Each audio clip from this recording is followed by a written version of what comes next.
A Prefeitura de Timbó criou uma forma mais fácil de acesso ao portal do cidadão, com o login único do governo federal pelo portal gov.br. A proposta facilita a identificação e autenticação do cidadão, fornecendo um acesso unificado, reduzindo a burocracia. Novidade, não interfere em nada para quem já tem acesso ao portal do cidadão, que agora tem mais esta opção de acesso pelo gov.br. Olha, através desse cadastro do gov.br, você acessa várias alternativas aí, a sua aposentadoria, benefícios, outras questões através do gov.br e agora também unificando através do portal do cidadão.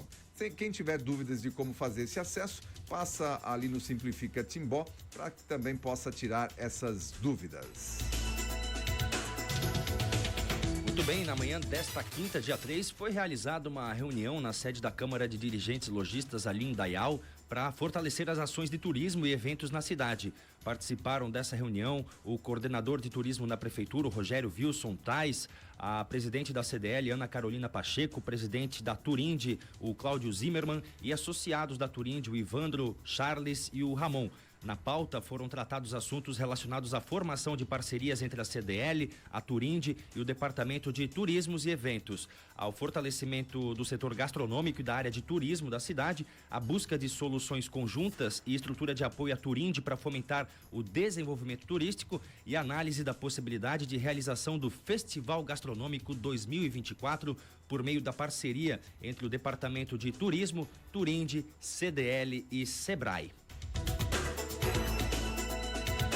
As obras na BR-470, na altura da ponte sobre o rio Itajaiaçu, continuam sendo executadas pelo Departamento Nacional de Infraestrutura de Transportes, o DENIT de Rio do Sul, ali na altura do município de Ascur. O trânsito segue normalmente, necessitando apenas de atenção dos motoristas à sinalização provisória no trecho. No local, houve erosão de materiais do lado de fora da pista, afetando a base do acostamento. O departamento informa ainda que são falsos os relatos acerca de problemas estruturais na ponte sobre o rio Itajaiaçu, próxima ao local da ocorrência. Não há nenhum tipo de interdição na referida ponte. Olha só, estão lançando informações falsas aí a respeito do estado de conservação dessa ponte ali em Ascur. O projeto de intervenção nesse local foi elaborado pelo DENIT e apresentado para o setor de engenharia da prefeitura ali de Ascurra. Olha, agora uma curiosidade para você, ouvinte do Repórter Cultura. Você sabe quanto é que custa a casa de madeira mais cara do Brasil? E claro, onde é que ela fica? Olha só, a casa de madeira frente mar mais cara do Brasil está localizada na principal avenida atlântica de Balneário Camboriú e foi comercializada pela bagatela de 15 a 18 milhões de reais. É isso mesmo que você ouviu, de 15 a 18 milhões de reais. A curiosidade foi compartilhada nas redes sociais por Diego Wandowski, Wantowski, que é um corretor de imóveis de alto padrão e luxo, na qual também informou que essa é a última casa de madeira que existe no local. Olha só, um vídeo que já tem mais de 300 mil visualizações impressionou os internautas. O corretor também afirma que no local será construído um prédio de mais ou menos 12 andares, mas ainda sem previsão de quando será construído. Vamos acompanhar esse vídeo, então, do corretor que fala e mostra. Você que está acompanhando a nossa programação vai ver a casa de madeira mais cara do Brasil. Essa aqui é a última casa de madeira que foi vendida frente mar aqui em Balneário Camboriú. Ela foi comercializada mais ou menos por 15 a 18 milhões e vai ser construído um prédio aqui de mais ou menos 12 andares. E aí, se essa casa fosse sua, você venderia ou não? E aí, venderia ou não? 15 a 18 milhões de reais foi vendida essa casa para construir um prédio de frente para o mar. 12 andares, 4 apartamentos por andar normalmente, dependendo o padrão do apartamento, pode ter 2 também, né? Mas vamos imaginar que sejam 4 apartamentos por andar, prédio de 12 andares. Quanto vale um apartamento à beira-mar em Balneário Camboriú, hein? Para eles terem comprado essa casa por 15 milhões, vamos colocar no preço mais baixo aí, ele falou de 15 a 18 milhões, 15 milhões de reais, Imagina quanto vai custar cada apartamento daquele ali, de frente para o mar, em Balneário Camboriú. Balneário Camboriú chamando a atenção, né? Ostentação, carros de luxo, prédios, apartamentos de alto padrão, chamando a atenção de celebridades e agora também chamando a atenção lá no Oriente, lá do outro lado do planeta, dos árabes. Pois é, e ali também aconteceu recentemente uma disputa entre o Cristiano Ronaldo e um sheik, ali uma das coberturas mais valiosas de Balneário Camboriú. Ambos perderam a disputa para um empresário que ainda é misterioso, que pagou aí uma bagatela também de 50 milhões de reais na cobertura. Só por um apartamento, que é a cobertura em Balneário Camboriú, 50 milhões de reais. O terreninho aí de 15 milhões, tá fácil. O advogado Cristiano Zanin toma posse como novo ministro do Supremo Tribunal Federal nesta quinta-feira. Tomou posse ontem, portanto, 2 meses depois de ser indicado pelo presidente o Luiz Inácio Lula da Silva para a vaga deixada pelo então ministro Ricardo Lewandowski, que se aposentou em abril desse ano. Responsável por defender o petista em processos da Lava Jato, Zanin foi sabatinado pela Comissão de Constituição e Justiça, CCJ, e teve seu nome, claro, aprovado pelo plenário do Senado Federal, onde recebeu 58 votos favoráveis. Com sua chegada ao mais alto posto do Poder Judiciário, o Supremo Tribunal Federal terá 7 dos 11 integrantes indicados durante governos do Partido dos Trabalhadores, ou seja, do PT.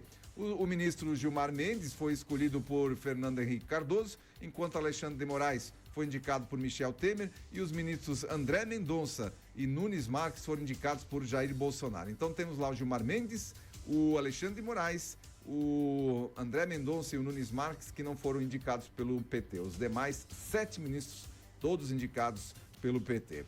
Cristiano vai herdar 528 processos de Lewandowski, incluindo ações que acusam Bolsonaro de omissão durante a pandemia de Covid-19, a validade do decreto de Lula que restabelece as alíquotas de PIS e PASEP e COFINS e o processo de investigação sobre desvios na destinação de verbas ao chamado orçamento secreto. Mas o que mais chama a atenção, Aldo, volta, se você puder ali, volta aquela foto em que o Zanin está sendo cumprimentado ali pelas autoridades. Olha a cara de felicidade da galera ali, né? Lula cumprimentando seu amigo que chega aí ao Supremo Tribunal Federal. Mas tá tudo certo, não vai haver troca de favores, né? Lógico que não, afinal, uma coisa é uma coisa, outra coisa é outra coisa. E o Celso Sabino assumiu como ministro do Turismo. Foi oficialmente empossado nessa quinta-feira.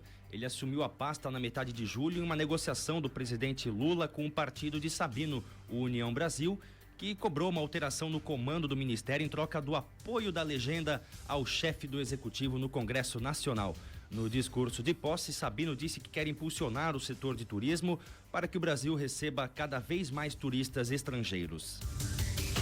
Bom, falou o óbvio, né? Falou o óbvio aí dentro do seu discurso, o Celso Sabino, que não tem nada a ver com os nossos Sabinos aqui de Timbó. Um abraço, né, para a família Sabino aqui de Timbó. O Potter, eu chamo mais de Potter, né, o Leandro Sabino, nosso querido amigo aqui. Mas não tem nada a ver com esse pessoal aqui, não. Celso Sabino já é oriundo aí de negociatas para cargos em ministérios. E esse, no alto escalão, como ministro mesmo ali do turismo. Era a exigência do partido dele para que ele, em troca de quê? Em troca de voto, em troca de apoio ao governo federal, é a troca de cargos, aquele toma lá da cá que está escancarado lá em Brasília.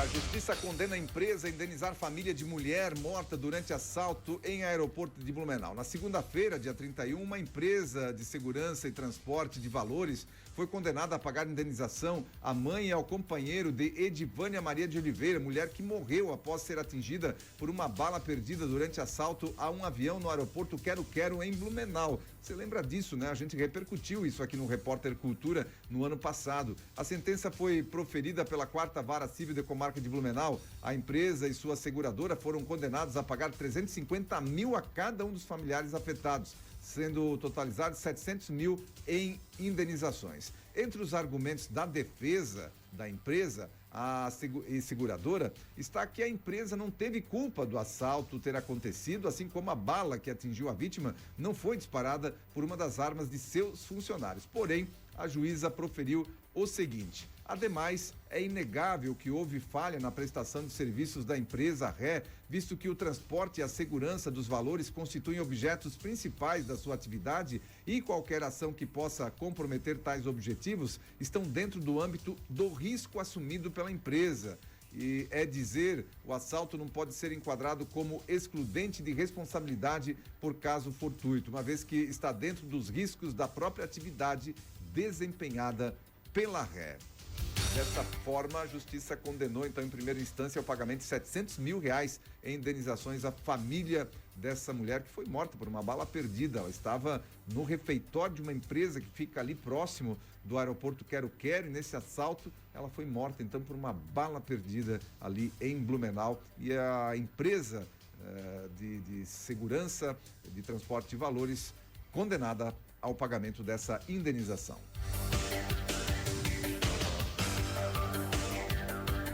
O ex-presidente dos Estados Unidos e pré-candidato às eleições de 2024, Donald Trump, deixou o tribunal em Washington após se declarar inocente das acusações de conspiração das eleições de 2020, que perdeu para o democrata Joe Biden. O republicano de 77 anos informou à juíza de instrução que se declarava inocente de todas as 4 acusações contra ele. As acusações de que Trump e mais 6 co-conspiradores não identificados tramaram para reverter o resultado das eleições de 2020 representam o caso mais grave entre os 3 processos criminais que ameaçam prejudicar a tentativa de Donald Trump a retornar à Casa Branca.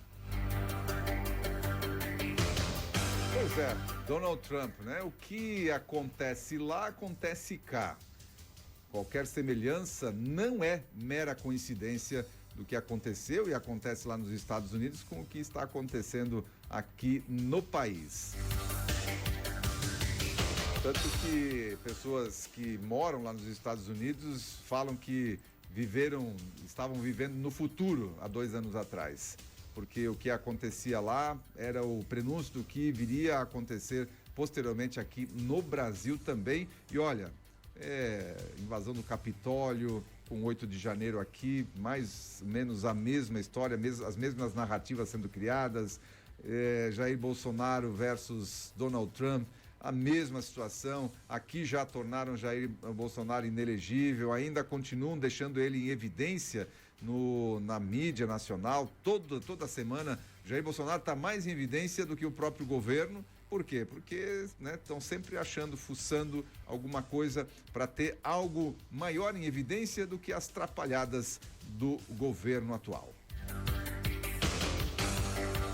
E, logicamente, para ir tentando retirar a força política que, mesmo inelegível, Bolsonaro tem, e isso é inegável.